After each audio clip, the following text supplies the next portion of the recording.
Hello everyone. So it's been a while since we last put a video out, and that's only because we didn't really have any car stuff to do until now, I guess. As you can see, I am sitting inside of the Skyline and I'm trying to get the AC working on my car. So I don't know if you guys recall, but the reason why I got the Skyline is because it's bigger than an MR2, so I can load up more stuff, and also because it has AC. But the AC hasn't been working properly on this car ever since I've owned it, and now I'm finally going to figure out why. So let's start with starting the car.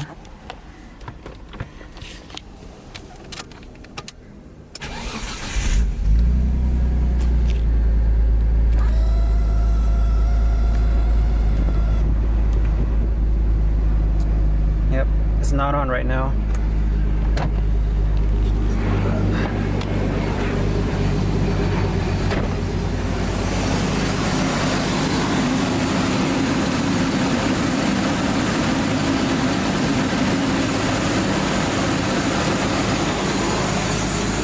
So we just saw that the AC compressor is not kicking on, even though the AC was on. So let's enter diagnostic mode. Now this is a thing that a lot of people don't know about the Skyline, but let's turn the key on, but do not start it. Hold the off button on the climate control. And now it does this. So this is diagnostic mode. If you hit the red arrow, this will tell you the codes that it has right now. So 23, I believe that's the sun load sensor, which is right up here. You don't really need to worry about that. But what I am worried about is the code 27, and that is the refrigerant temp sensor. I'll put a link in the description below for all these codes and stuff and how to get to this diagnostic mode, so you can check that out. Let's hit the red button again. Yeah, one of my servos is bad. But this mode tests the... I think it tests like the blend doors or something. And then this one tests fans, something like that. But I'm not worried about that right now. This is what I want to see. So this tests the temperatures of all the sensors. So we're going to hit the ambient button. That is outside temperature. Hit it again. That is inside temperature. Hit it again, and that's suction temperature. One more time. And that is refrigerant temp sensor. -30. There's no way it's that cold right now.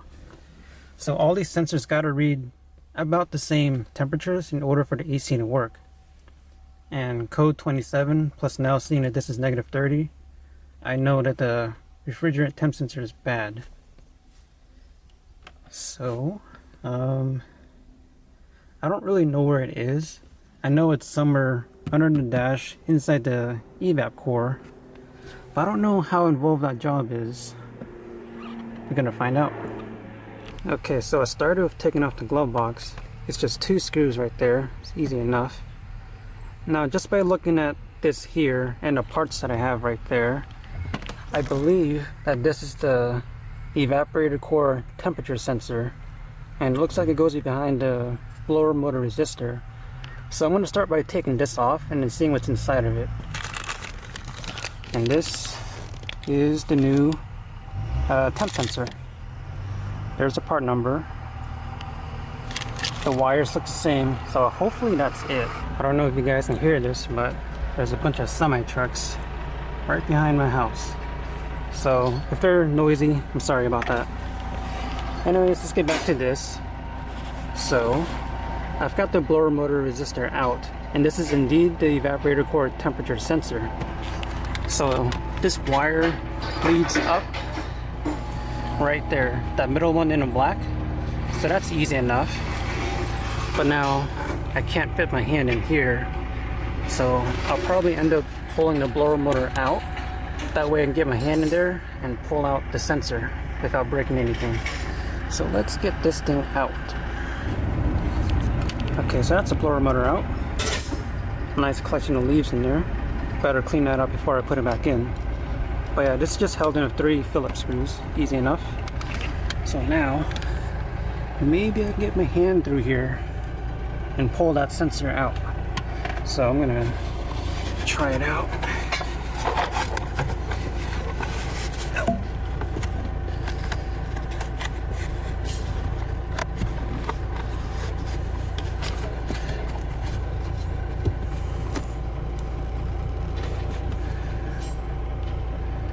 Yep, it's pretty stuck on there.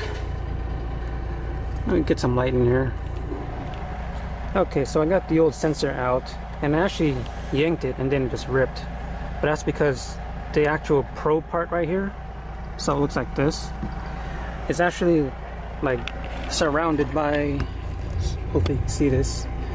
See that shiny stuff? That's basically like glue and it was just wrapped around all around that. So I couldn't pull it out unless you pull the dash out, which I'm not going to do.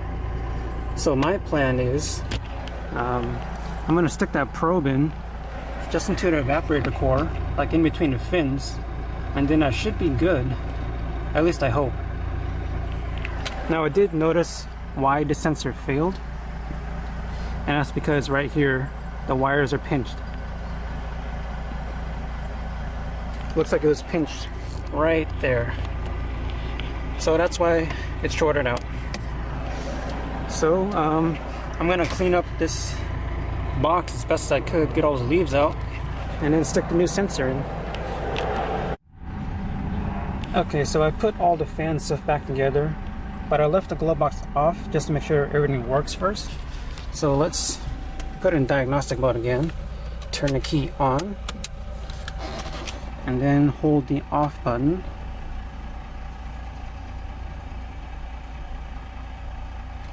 Okay, check the codes. Looks like there's only a code 23, which is the sun load sensor, and that doesn't really matter. So let's check the temperatures. Okay, outside temp, inside temp, suction temp, and evap core temp. It's looking good. And now for the real test. Let's start it up and see if the AC kicks on.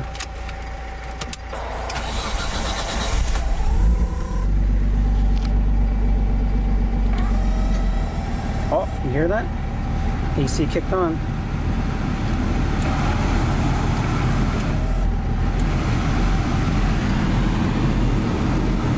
Oh yeah, I already feel it. It's pretty cold.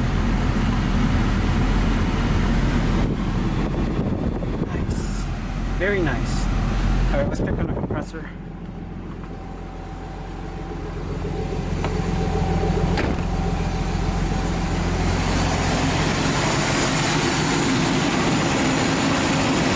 There it is.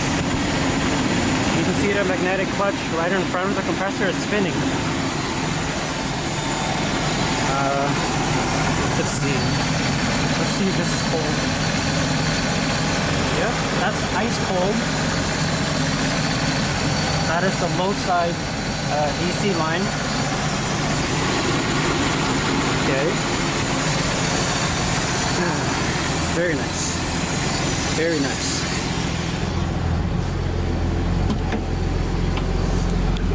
Stupid mask. Stupid coronavirus. Oh yeah.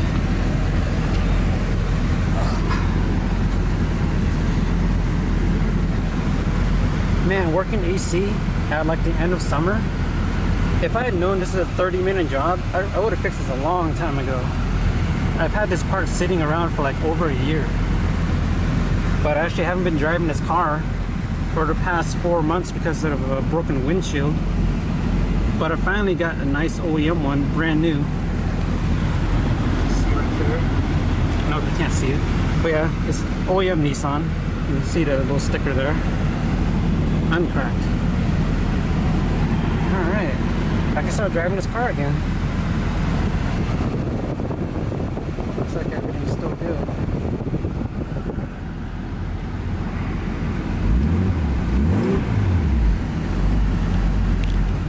Alright, AC is working. I'll put all the stuff back together later after the video. But yeah, I am stoked to have AC in this car. So that just means I can drive it in the summer without getting cooked. It's been really hot here in Seattle. Yeah, I'm just really glad to finally have AC on this car, which is the main reason why I even bought it.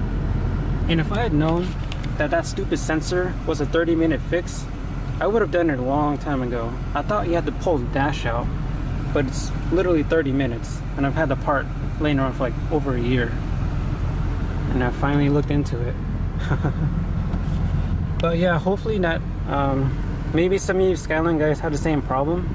The main thing is to check the temperatures of all the sensors, and if you see one is way out, then you know that's a bad sensor. But if all your sensors are good, then you might have a bad compressor, or you might just be low in refrigerant. That's up to you to figure out. But yeah, hopefully this helps. So I should be getting back to doing some car stuff this summer. So I still have plans for the MR2, which is sitting right there. I still have plans for my white Z, and then I still have plans for the Skyline. And then I also picked up another project, which you might be able to see right back there. So yeah, stick around. I got lots more coming. So that's gonna be the end for this one. I'll see you guys later.